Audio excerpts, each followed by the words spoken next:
WCS Winter's European Day 1 group has concluded, but now we're going to be moving into the Americas segment. My name is still Fear Dragon. I am joined by Jeff in Control Robinson. What's up? I'm good. Cool. Just wanted to check in on you. Thank you. See how you're doing. Thank you. So, of course, our next match is going to be from the Americas side of things, and I believe that we have just all 3 Americas matches left over. Now, you might be wondering why we did 4 European matches just today, and then we're going to be doing 3 Americas matches. A little bit lopsided, but we're going to make up for it by doing the reverse tomorrow, where there'll be 3 more European matches tomorrow, and 4 Americas matches as well.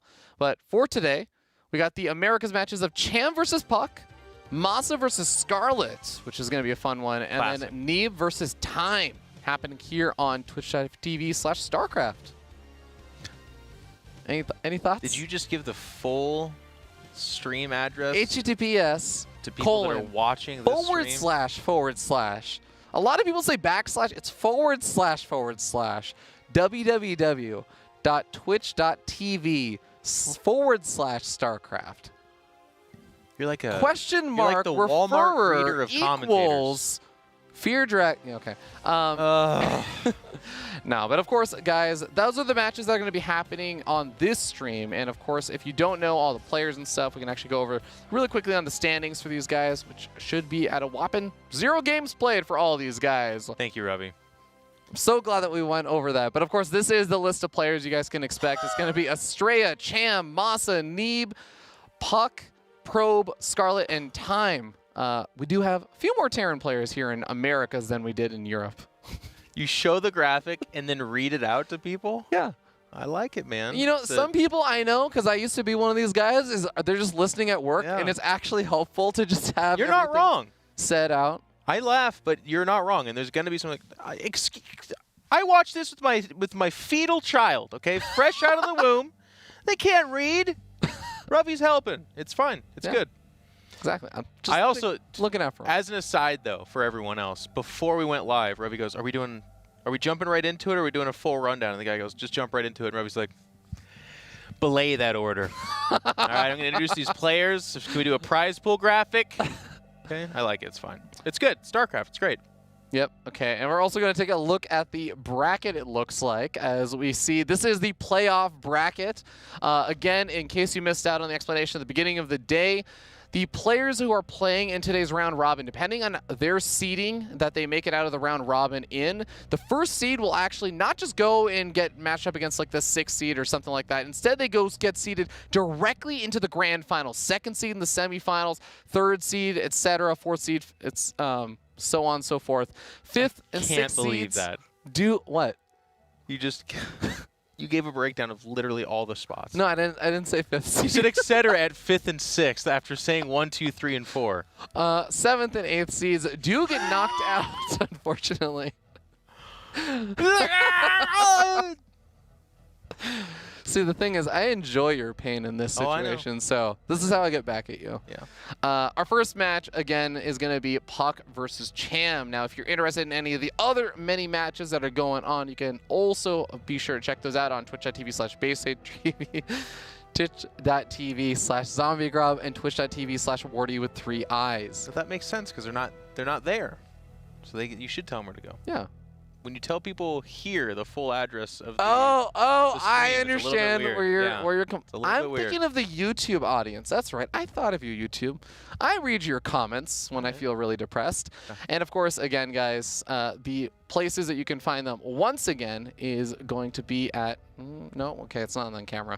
It's going to be at twitch.tv/Wardy, ZombieGrub, and BaseTrade TV. I was told there was going to be a graphic for that, but they left you out. Okay. Left you out to dry. There we go. Hey, here we go. And these are the matches that are going to be cast on each one of those streams. It looks like it's Masa versus Neeb on ZombieGrub. Guys, I'm not going to lie. That looks like a really good series.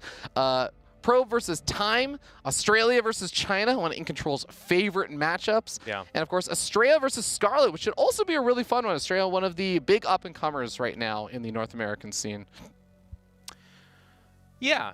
Theoretically, right? When we say up-and-comer, there's a lot of professional players that are high up on him. He's been putting in a lot of work. He's high up on the ladder. But In order to truly become an up-and-comer, I mean, it's already nice that he's in the round, round of 8, so that's good. But you got to go further. Don't be in that bottom 2, and then I'll start to be truly impressed. Okay.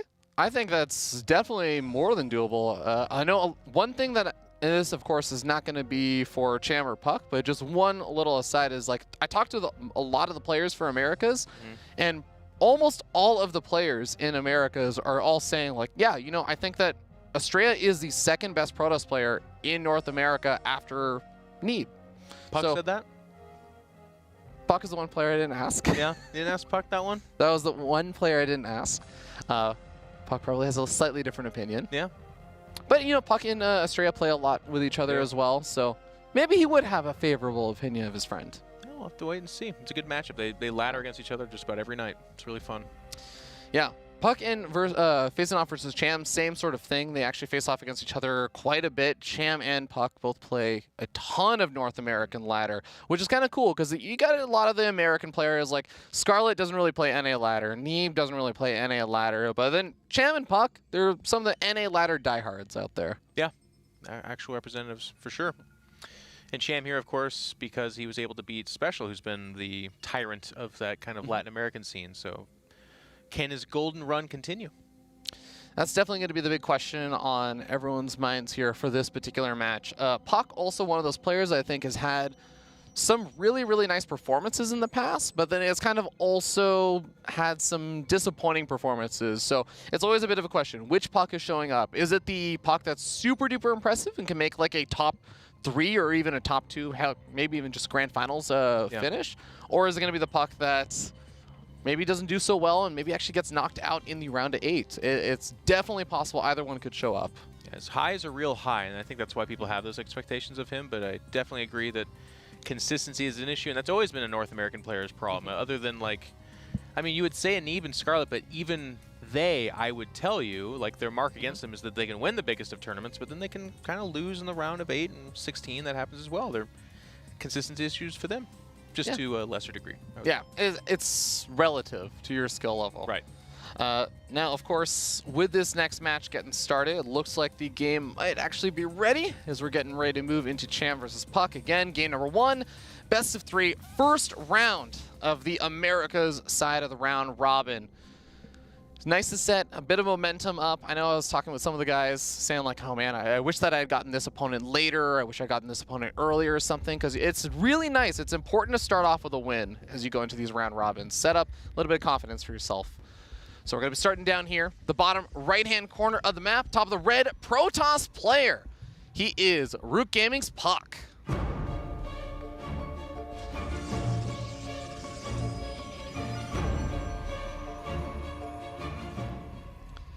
And his opponent starting up in the top left-hand side of the map on his brand new team, Team Chivo. It is our Blue Zerg player, Cham.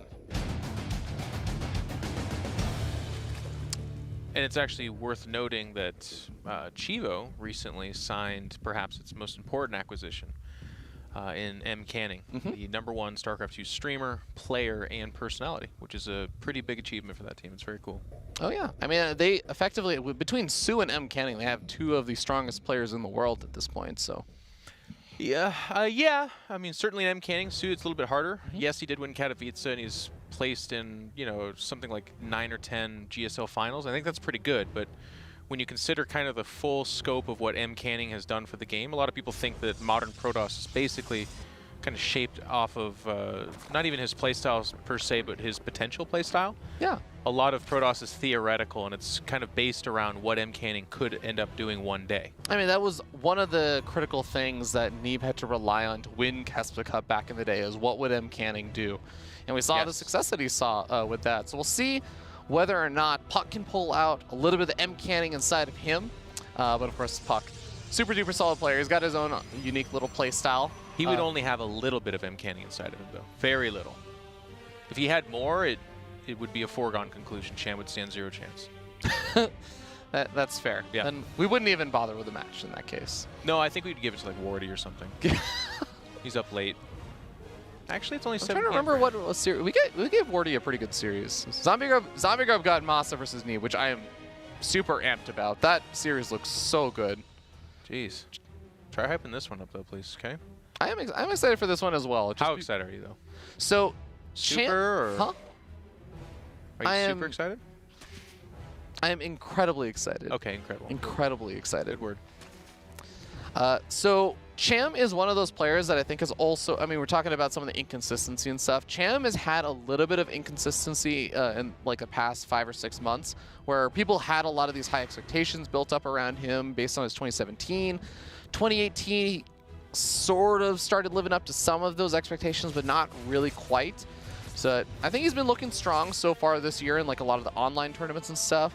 So we'll see what he's going to be able to bust out. So far, looks like a pretty normal looking game. He's taking a 3rd base. He's getting up his Zergling speed, pushing back the Adepts, and dealing with the Stargate opening. What I like is in this group of 8, if you look at it, there's players like Scarlet, Neeb. They're really, really scary. They're the players you're kind of expecting to probably drop against. For both puCK and Cham, which is what I think is fun about this matchup, they would look at a puCK and Cham respectively and say, I can beat that person. Not that they're easy per se, obviously, but that they should be able to beat them. And you had asked the question, you know, which puCK, which Cham will show up today. I think this is a great testing match for that. They both have had such incredible highs, but at the same time, you know, we've seen puCK go off to a home story cup and just do nothing. We've seen Cham have a pretty quiet 2018. I mean, you said almost live up to expectations, which I think is a very polite way of saying, you know. 2017, doing battle with Snoot, taking him the distance and winning some tournaments. It was pretty good. Yep. Well, I think we had a Phoenix first opening going into some Oracles. Melee upgrade coming out over here from Cham, and that is a little bit different, especially given that I think Cham is definitely a player that well known for a lot of his Roach play, which is definitely something you can, it's pretty common to see in this kind of matchup. So going into a little bit more of a Ling investment potentially. We'll see if he decides to add on the Spire over here and just go straight into like pure Ling Muta. Or that Ling Queen thing we saw, which I don't think is particularly good with the Nidus, but maybe we see that. I have to agree with you. Well, I agree with you, but I'm going to take it a step further. I think Melee is not the weirdest upgrade, but on this map, I'm a little bit perplexed strategically, just because this 3rd is so secure. It's one of the most secure 3rds in all of the map pool. And then you would say, yeah, but Jeff, the 4th base has got to be ridiculously hard to take it. And it's really not. It's just below that 3rd is the likely 4th base you'll take, and that one too, yes, it's on the low ground, but it also has a little bit of an alcove and is defensible. So usually when you go for a melee upgrade, you're looking for counterattacks. But, as I said, you could also just be doing a Nidus attack and deciding how this game's going to go right now. Indeed, and remember there's 2 robotics facilities on the way, so that's going to be a big investment. The Twilight Council also on the way. All these things are going to be buildings that haven't really paid for themselves or aren't going to see a lot of value around the time the Nidus Storm is actually going up. Assuming Cham can get that first Nidus Storm to find value. +1 melee is not actually finished up, but he's trying to dive in on top of these Zealots and Adepts. So just saying, okay, I think you don't have that many units, so maybe I can get the damage done over here, but +1 melee, getting close to finishing the Nidus Swarm, going up inside the main base. There is a recall eventually used over here for puCK.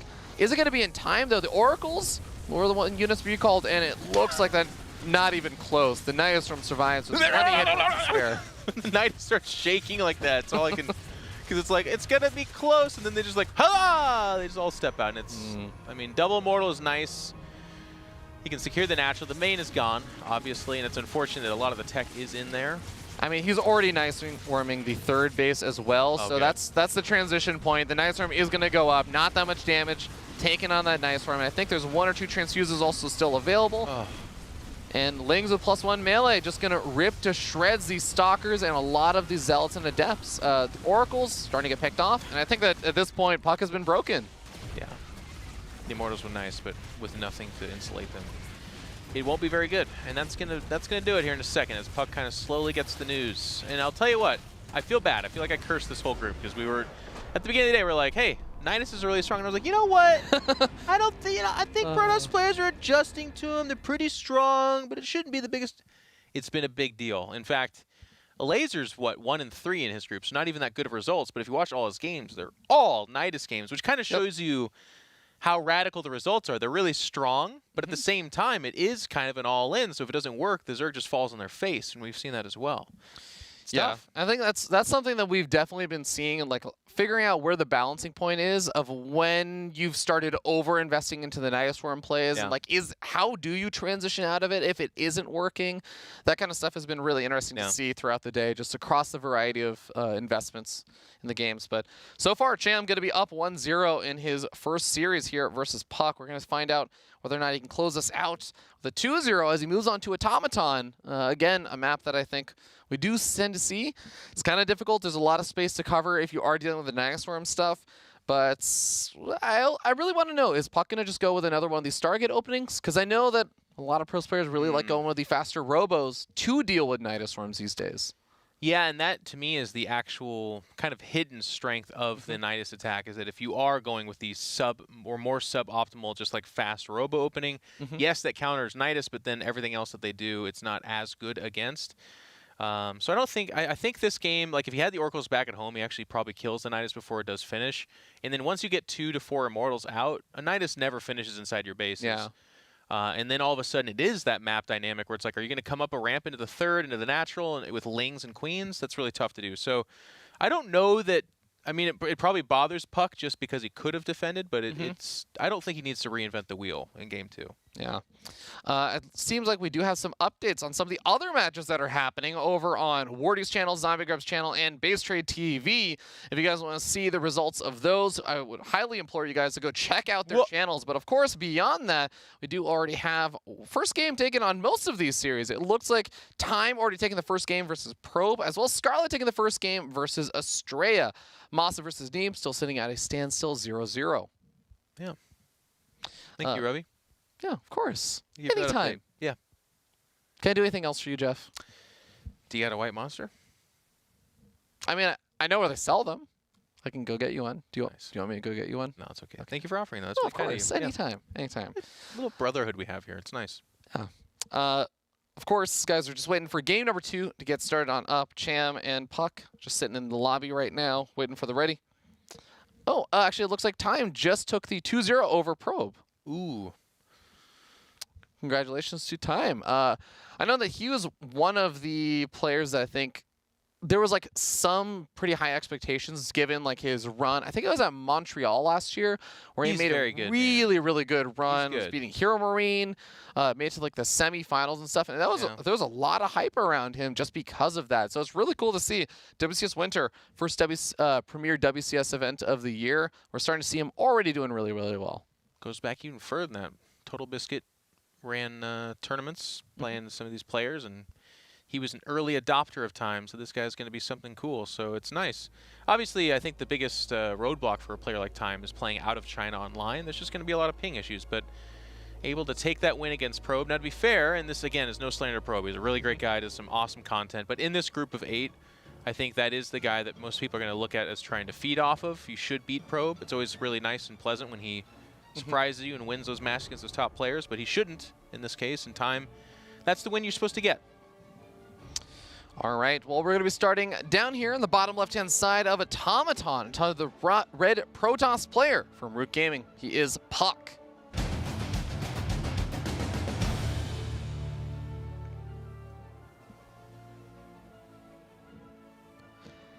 And spawning in the top right-hand corner of the map, we have the blue Zerg player from Team Chivo, and sitting up 1-0 in this best of 3, he is Cham. Right. puCK, probably of the opinion that one got kind of taken away from him. Wasn't able to kind of get into the mid-game full swing of things. puCK's a full-spectrum player in the sense that he can be aggressive early on. Definitely not afraid to cheese on some level, but is mostly like a mid-game aggressive. You know, his Warp Prism plays, of course, his most famous thing, is very good with the Disruptor. None of that was able to be shown in that last game, as it's just, that's kind of the, that's a little bit why the Nidus strategy is a little bit maligned. People are like, well, it works and there's not much we can do, or if you ask a programmer, there's nothing they can do, is what they'll, they don't typically land in the middle on those kind of things. And that's a shame. So let's see if puCK can extend this game, because I think that'll get to his strength. Yeah. puCK, especially if you watch a stream, you'll definitely see some of the craziest, just flashiest macro that you'll see around in a lot of different Protoss streams. puCK is quite a treat to watch. Yeah. He has a very, very active stream, but I know he's been cutting his hours back in order to prepare for this, so he'd love to get a chance to actually show off some of the stuff he's been practicing, some of the stuff he's been playing, because I know he's also been trying to hide off some of the builds and his strategies and stuff that he's been practicing, so I really do hope he can get to that point. We'll see if Cham's going to let him, as still got to make it through the early potential aggression from Cham. puCK has some of my favorite army split play, which I know sounds kind of weird, but I think that's one of the biggest dividing factors. Like, I'm a very good StarCraft player, but I struggle tremendously when it comes to splitting your army and managing multiple fights at the same time, and that's where I fall off tremendously. And every time I face one of these guys, they just absolutely destroy me with it. But when you watch puCK play, almost never is the entire army on one screen in any semblance. And I'm not talking about, well, yeah, there's like a stalker somewhere else. No, I mean like actual several different armies are around the map, especially in the PvT matchup. And it's just really fun to watch and play, and he does that better than a lot. And not unmicroed armies either, right? It's not just like, oh, and there's 10 charge lots over here that just sort of micro themselves. It'll be like, oh, I have a War Prism with 2 Immortals on one side with a handful of Stalkers or something, and on the other side I have Sentries that I'm force shielding with, and just there's another area where I'm storming, etc. It's really, really control intensive, and that's where puCK hits his stride. Yeah, you bring up a subtle point, but it's actually very true, and it is very reminiscent of puCK's play, but it's multiple spellcasters in different locations. It's like Sentries and Templar and other things like that, not in one place, but actually in multiple places. And again, not just waiting like in a PvT to feedback and Storm or something like that. I mean actual Stalker, Zealot, Sentry, Templar here, like you said, War Prism there with Stalker, Sentry, Templar, Zealot. It's just, it's fun. Anyways, we'll see if we even get to that. I love the split up of Zerglings right now from Cham. I mean, you just look at the vision on that mini-map and you can see he is just getting ready to scout any potential information of, is there an Oracle coming? Is there a War Prism coming? Effectively just making up for the fact that that Overlord did not sacrifice itself yet to getting scouting information. And he's going to run straight over this Oracle. He's going to already have his Spore Crawlers, I think, finishing up. He has 1 Spore Crawler done. Might need to get 1 more, and then you can rely on 2 Queens at the last space to push back the Oracle. But I think the Oracle already used some of its energy to get a kill there, so shouldn't be getting too much. But as I say that, getting a few drones. Yeah, a little bit gifted there, actually, if anything. And puCK always good at the chaotic stuff too. Usually you get worried about a Oracle getting low in health, but very rarely do I see him lose something like that at that point in time. It's mostly just that he'll ride it till its very limits and then get out of there very brazenly. But getting a couple of drones, and yeah, he activated earlier on to kill a Scouting Ling, which is a little bit weird. But at the same time, because the Overlord spotted it so early on, the idea that you get to a base and the Zerg's just completely not prepared is very unlikely. So he's just going to take the kills where he could. Yep. And this game, it looks like the follow-up, even though he's not going to be up against a Night Swarm or anything, but we saw in the last game, before the Night Swarm got thrown up, that puCK was looking to try and invest in the double Robo and the Twilight Council, while also his third base was getting saturated and everything. This game, just a single Robo, just the Twilight Council right now, not going to invest into additional Oracles or anything, so he is playing it a little... Okay, well, there's the second Robo now. So it throws it down a little bit later, but... Definitely not investing as much into, say, getting as many Oracles or anything like that. Yeah. Give himself a little more time. As many as what? 3 Oracles last game? Did he do 3? Was it 2? Yeah, actually, it might have been just 2. Been 2. Yeah. The third one may have been after the Night Storm started popping up, so I might be just misremembering. Okay, it might actually be the exact same build. Yeah. Army comp-wise, double Robo Immortal here. Now on the flip side, that's what I'm kind of more looking at. It was double Evo, but just 1 upgrade going up so far, and it is the range. This might just be the max Roach thing, which, I'll tell you what, for us viewers, it's not super exciting, and I'll tell you why you see it pretty frequently, is because it gets a cheap win. It just really can. But if the Protoss is scouting as actively as puCK is right now, and he's, you know, he kind of scouts the main, there's Hydras coming out as well, so it's going to be that Roach Hydra composition. Let's see if he goes full of laser, though, and backs us up with Niduses. Seems to be all the rage. Yeah. And one of the things about a laser was he was very resistant to actually transition out of it. It was just Roach, Hydra, Nidus for 15, 20 minutes of the game. It's tough. I mean, you can't really add a Spire because you've been spinning your gas on those Hydras. I like Lurker transition, but a lot of times, too, if you do take that aggression real far and you're backing it up with Nidus, they have a lot of Immortals out. They have Oracles for scouting, right? Like, the Lurker switch doesn't surprise people as much. And that's one of the problems with it, right? Is it kind of pigeonholes you in a direction of like, well, this is where I'm at, and I got to win or lose here. Phoenix comes forward, gets some scouting information, probably wants to see what's popping out of that larva right now. The Oracle, one of the Oracles does get sniped off over there, but sees a lot of Hydras, knows that they're going to be out on the map. Ooh, Is drop he gonna Overlords. spot the drop Overlords? Where are they even morphing in right now? It's a fourth base, Ravi. Okay, Phoenix not quite making that direction. He's out the office. This is the poor man's Nidus. He's like, I'm not doing Nidus. No, I'm going to drop them out of Overlords like my grandfather. Oh, he's going to get a Nidus Swarm as well. Oh my god. I mean, so one of the things that we saw be really effective in some of the European side of things was you go for the Nidus Swarm, but then you complement it by dropping a bunch of Roaches and Hydras to defend the Nidus Swarm. Yeah, it's just that good, I guess, right? Yeah. Like, the Nidus is so good that you end up going drop Lords just to protect it to make sure it gets up there, and it's going to be a problem. This army, by the way, should stink. It should. It doesn't, because it's actually the perfect number. I got to tip the hat to Cham here. A lot of times when you see an undersized Zerg army, that's the Zerg trying to be clever, and it's like the most pathetic ruse you've ever seen. But in this case, it's pretty good. Now, there's no drop. He's going to back, so he pokes forward, and then he loads up his units into the main base. No, don't overthink this, Roby. You're about to try to talk about this like this is a beautiful painting. This is a caveman drawing lions and fire on a cave wall. He's just like, I get units into base, I win. See, look, he's just gonna trying to decide where to go. There's not a lot of anti-air right now in the ground force. I mean, for either side, the main base or the third. I'll Nidus myself. He did. Wait, that's back in. That's his fourth base. What was the right there point of that one though? That is because he didn't have a Nidus Swarm he's retreating back into or anything. Look. Sometimes the Zerg just has to drop a Nidus, okay? Or it could be a misclick. Because there is actually no reason for that to be there. And I'm not going to... If you think you have a reason on Twitter, tweet me at Rotterdam08. Let me know your thoughts. Hashtag WCS in the tweet. Yes, please. So we see a handful of Zealots getting caught over here by the he's going to drop on the army. The half army over here. Ooh, he might be, if he's really quick, he might be able to right-click down some of these High Templars. Storming the Immortals, this does also cause a couple of problems because now the Hardened Shields are set off. Is there a large enough army here for Cham to continue pushing through, though? The answer is no. Right. That is a cool idea. Yeah. Is there going to be enough here? Well, puCK is slam dunking on this as well, and I don't think this will be a rail laser situation where like the 19th Nidus Worm is the one that did it. I got to tell you though, to my Protoss friends, like just get a Dark Shrine at this stage every time. Again, I know I'm obsessed, but like you warp in 3 or 4 DTs for each of these, they shut it down, they then have to make Overseers, but then you're taxing the actions of the Zerg, and it's not going to matter though, unless, well, now that Nidus, that's the weirdest one, right? It's like, what's that doing here?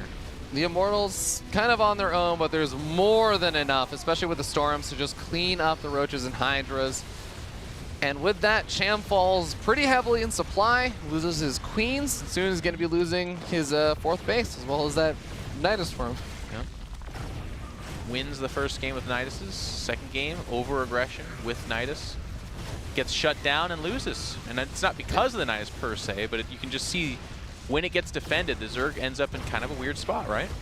Yeah, and again, it's a really nice job from puCK to be able to defend all of the different Nidus Swarms that are popping up, even I guess like the fake out misclick Nidus Swarm that maybe sometimes scares you and makes you think, okay, I need to reposition my army over to the 3rd base, but no, puCK has a really good split up. Doesn't even worry about getting anti-air. Really didn't have many Stalkers or anything that he added into the mix to deal with the drop Overlords, didn't overreact. Just a really good reaction to everything that Cham was throwing at him. Yeah. And Cham's microing for his life. If you give a Zerg about 12 Hydras, they think they can win the game, but I assure you it is very, very over. Supply is about 50 in favor of puCK. puCK's taking the gold base behind this. He's already up a base anyways with that 4th die. And it's just going to be more Niduses, but I don't know. If there's like 12 Lurkers, there'd be some kind of comeback potential or something like that, but there's nothing. It's just Hydras. Yeah. I mean, if you could pull the entire army of puCK over the right-hand side and somehow sneak in a nice Swarm in the main base, get like Lurkers there. Lurkers, okay. 1 Lurker, 2 Lurkers. Two Lurkers. Is it going to be enough, Rubby? Take it away, Rubby. Hydra's trying to do their best to micro. It's not going to be enough, GG. puCK takes the game. Ties with the series 1-1. Yeah. And it's funny too, because on that map, I think it's a pretty good Protoss map, but when you look, at least today on the mainstream, I'm sure it hasn't been this way forever, but it just feels like there's more of a desperation for the Zerg than there needs to be. Like a laser was doing the exact same thing, only minus the lurkers. It did work against Rail. It just shouldn't have. That was a game that Rail, I would say 7 or 8 times out of 10 wins, but we actually witnessed the 1 or 2 times you lose there. It's kind of weird too, because you're like hitting the nail on the head. I'm sorry, I'm really tired. Hitting the nail on the head in the sense that like it feels like Zerg players are just it's almost as if they think like this is the way to win right now on that map. But we've just been today, and even just like a lot of the past week. I mean, and GSL and all these other things, we've been seeing the Night Storm get swatted down. To your credit, and you were saying like I don't think the Night Storm is that strong. We've been seeing a lot of the pros players handling this so well. I am a bit surprised that we're still seeing Zerg players so insistent on it right now. It's a little bit of low-hanging fruit, right? Like some of the games they win with it, it just feels like it's a free win. So you got to keep reaching for that a little bit. But then there's these games, and we saw with Lenok at Katowice and stuff like that too, where when it gets put down and the Immortal starts snowballing, if you do like 3, 4, 5 more after that, and you're still on 3 bases against a 3-base Protoss, you just lose. You're just equal bases, you're dead. So it didn't work out this time. I'm hoping Cham mixes it up, because puCK looked bad against it first game. Second game, obviously it was a different variation, but looked very good, right? Like the army was completely split. The drop play had nowhere to go, and Cham, it looked like, was just completely outmatched that second game. Well, while we're waiting for the third game to get started on up, we can take a look at the standings and see how the other matches are progressing. You guys can see over here, Neeb ended up taking the 2-0 over Masa. I know Masa was saying that he didn't feel like his builds were even worth wasting on Neeb, and he was just going to probably trounce him. Time taking the 2-0 over Probe, as we mentioned before, and actually Scarlet taking the 2-0 over Australia. So this is the last series, and the only series from America so far that wasn't just a 2-0. Yeah, going to game 3 here. All right, Port Alexander going to be the map. Is there anything specific you want to see changed up there from Cham? Because I know we were both talking about, oh, well, you can just go for these things that aren't nice rooms. What do you do if you're not just going to nice room?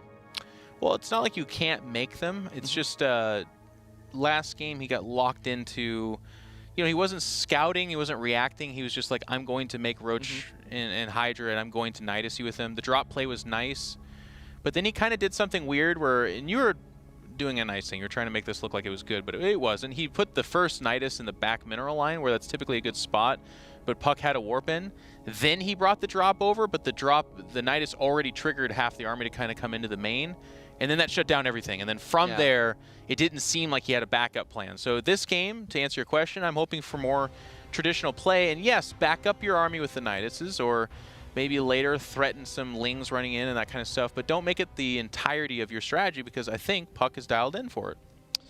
Okay, we're going to be starting game number 3 up here in the top left-hand corner of the map. Top of the red, Protoss player from Root Gaming. He is puCK.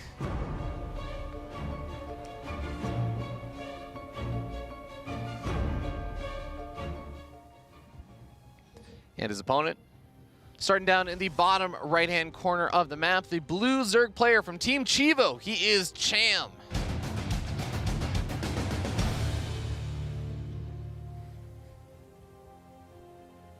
Game 3.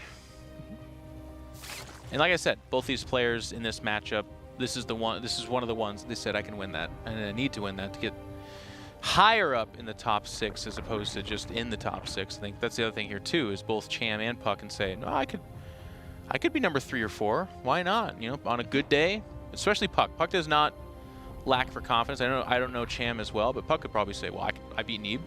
I could beat Scarlet. Yeah, sure, I could take number 1. Probably not, but definitely a threat to get up there. No, I'm definitely with you. An in-form puCK is something that I think can beat any player that's in the Americas group. But then, again, it's also about whether or not he's shown up in form. So far, I think obviously there was game number 1, which he ended up dropping, but game number 2, he looked pretty solid. He was handling all the nice room shenaniganry. Game number 1, it just seemed like he didn't necessarily have this super duper fast reaction to clean up the first nice room, and then things just snowballed. So that's one of those things that can just happen the first game of the day. Yes and no, though.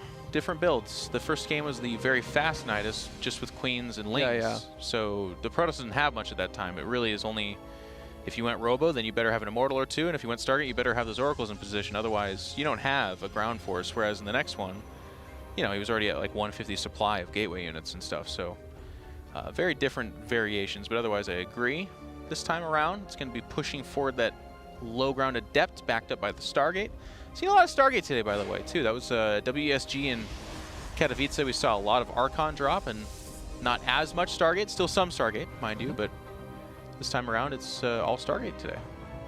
Yeah, I kind of like it because, again, we've been seeing a lot of Protoss players who've just been going to the Robo opening instead of the Stargate. And it's kind of nice because we have seen a few Zerg players, I think 1 or 2 games today, we saw the Zerg player just say, yeah, I don't think you're going to go for a Stargate. They don't throw down the Spore Callers. They don't really respect it. And then they end up just losing a ton of workers to it. So it's nice to mix in every so often. But we have been seeing a little more often than I would expect as well. You're not wrong, Ravi. Now the third base nearing completion here. The Stargate was scouted, by the way, so it's going to be at least a Phoenix first. I would very much so doubt that the Phoenix is followed up by anything other than an Oracle. Although, as I say that, there it is. Okay. It's going to go after some Overlords, get 1 or 2 for itself, and then push back the perimeter Overlords over by the Zerg base as the Oracle makes its way over there. Now, when you make the Oracle second, but also when it gets scouted like this, it's not the scenario that Ravi was talking about earlier, where you catch the Zerg completely off guard and they have no defenses. There will be Queens, there should be some Spore Crawlers, but the role of the Oracle is still so powerful. Securing the third, and then of course just forever scouting the Zerg and seeing everything they do. Yep. And if puCK, as he pushes out across the map with the 2 Adepts, just get some potential information, maybe pick off a few Lings over here and there, wouldn't doubt, or wouldn't be super surprised, I should say, if puCK did decide to go for like a similar opening as he tried to go for in game number 1 and also in game number 2. Doing something like the double Robo play really did seem quite strong versus Cham, and I know that Cham, he's a player that is known for going for a lot of Roaches. That's kind of his patented style, and always has been in the past, so. Well, as you say that, there's the Roach Horn, there is no lair, and even more Lings coming out to perhaps cancel the third. But if puCK doesn't scout that there's no lair, some real red flags need to start going off, because, and now with that Oracle low in health, I don't know that he will. So lair does get queued up, but it's a very late lair. No more Lings behind it, so I don't even know if there's actually enough Lings out there to cancel the third. Yeah, 17 Lings is kind of an interesting number to stop at, because it's almost like it's enough to maybe just pick away at a few Adepts, but 17 Lings isn't enough for this many Adepts combined with the Oracles. So it's going to get a little bit tough. Going to really rely on those Queens, I guess, for some added DPS. Needs to pull the drones away in time. Cancels the Shade, so they're not actually going to commit in there. Yeah, showing some good resolve here from puCK. Getting the reaction. Like you said, 17 Lings kind of awkward, but with the Queens over there and the Lings, they would have killed those Adepts. There's no Glaive upgrade behind this either. None that I know of anyways. So losing the Adepts right now would be not ideal for puCK, who's trying to take his third behind this, and right now it's undefended. Yep. There's the Twilight Council finally coming down, and third base now finished up. So, I mean, puCK did buy himself some space with the Adept just poking forward and maybe forcing down a few extra units. And now the Adepts can come back home. They can help defend against the third base, against any kind of Ling counterattacks or anything, as he gets up his own tech and gets those double Robos up and rolling as he starts up an Observer and an Immortal. Yeah, he warped in 2 Zealots too, which is not the biggest of deals, but it's a little bit interesting. He must be anticipating some aggression coming out from Cham, and I guess that's one thing we didn't really cover, but Cham's also an aggressive player. Basically, if you play on the NA and you're a Zerg, you are aggressive. And Cham's, you know, some kind of avatar of that. He's very good. And there are those Roaches you were talking about earlier, Ravi. Yep, just getting them added on. Now, he will probably need to get up some other stuff, and as I say that, he's going to go for the Nidus Worm once again, so a true believer to the end. See if it pays off, as a couple of Lings looking for a chance to run by. The Adepts, a little bit of range, going to be enough to scare them back.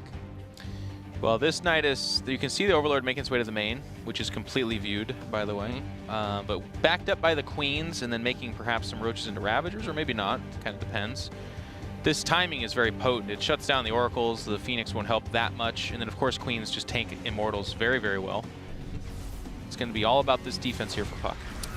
So Oracle's getting to work. They got a lot of energy still available. That's actually something important to note, is that the Oracles didn't really get many chances to go back into the main base, snipe off more drones, but that just means that they didn't use any of their energy from earlier. So they can actually pick off 5, 6, 7 Roaches over here in the midst of this engagement. The Nidus Worm not really worked away on very much. The Zealots gonna get forced back, and even these Roaches still managing, even if they don't necessarily break through the third, they are buying so much time and keeping the army here this entire time, while the main base is getting assaulted.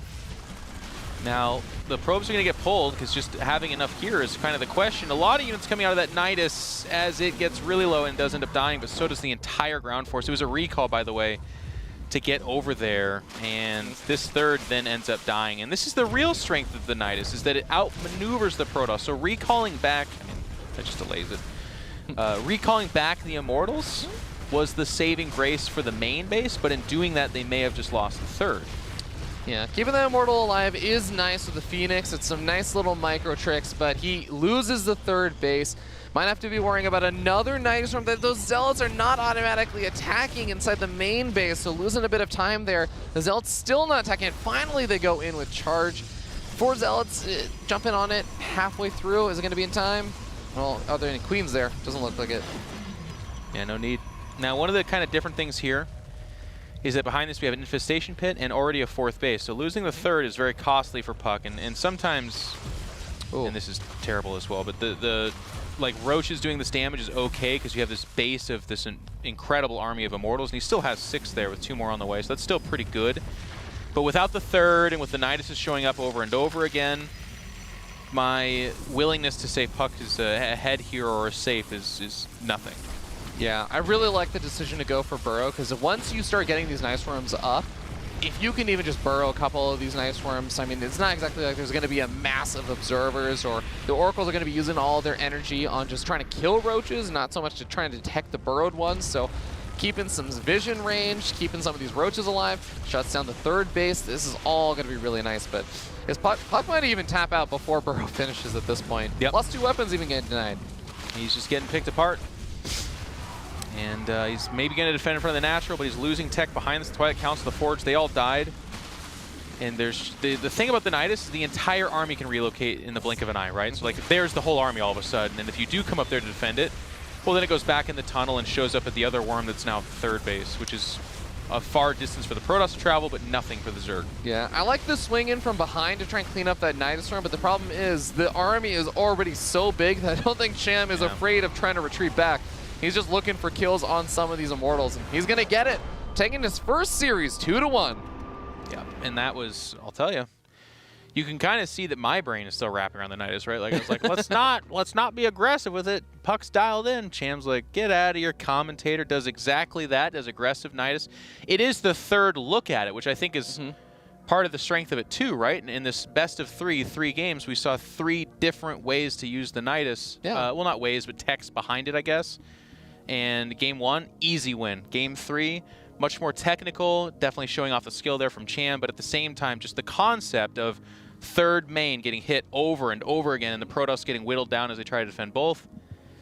It's tough. That looks really hard. Well done by Cham, but condolences to puCK. Yeah, it's pretty tough. And I gotta say, we definitely also see the importance, and I don't blame puCK, because like he just didn't have the units there to actually manage to make this work. What we see when the real problems start to come up is when the Nidus Swarms are getting up and then you're not able to actually pick off one of them as the next one pops up, because then that's when we start seeing the relocation, right? Because if there's just only one Nidus Storm up at any time, as we saw like when Drogo was defending it, he was picking off every single Nidus Storm as they popped up.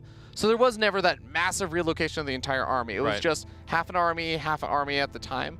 So Cham being able to get up all those and be able to defend that first Nidus Storm, that is when stuff's really started to snowball there. So really, really well done by Cham. And yeah, it's going to build a little bit of momentum in that first series.